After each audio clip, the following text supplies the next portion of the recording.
പീതാംബരൻ അറിയിപ്പിച്ച് 8 ദിക്കും പൊട്ടുമാർ ഉച്ചത്തിൽ കങ്കുവ കണ്ടു തീർന്നു.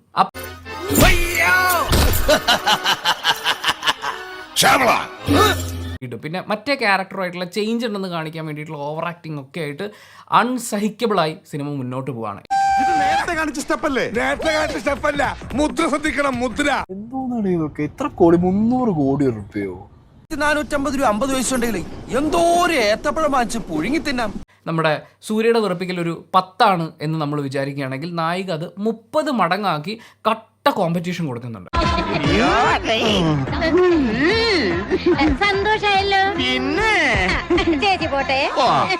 ഈ സിനിമയ്ക്ക് ഇതേ കോസ്റ്റ്യൂം ഇട്ട് ഒരാള് തിയേറ്ററിൽ വന്നിട്ടുണ്ടായിരുന്നു, അറിയാം.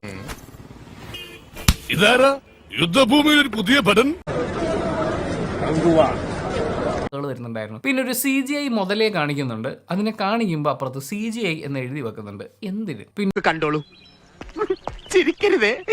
കങ്കുവ തനിക്ക് എന്തുവാ ഇതുപോലൊരു ഊമ്പിയ സിനിമ എന്ന് പറഞ്ഞ വിഷമിക്കാതിരിക്കും. ഇതിലും വലുത് ഏതാണ്ട് വരായിരുന്നു, ഇങ്ങനെ തീർന്നെന്ന് കരുതിയാൽ മതി. ചിരുത്തെ ശിവയ്ക്ക് എന്താണ് ഇദ്ദേഹത്തിന്റെ കുഴപ്പം എന്ന് മനസ്സിലാവുന്നില്ല.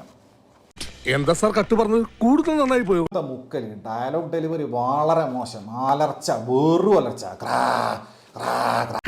ഇയാൾ എന്തായി കാണിക്കുന്നത്? 10-20 പടത്തിൽ ഇയാൾ തന്നെ എതിർള്ള സ്റ്റെപ്സ് ആയത്. പണ്ണന്റെ തിരിച്ചു വരവ് കുറെ കാലമായി, ഇനിയും വെയിറ്റ് പണ്ണണം. വെറുതെ കുറെ ഫിലിം വേസ്റ്റ് ആക്കി. കങ്കുവാ കങ്കു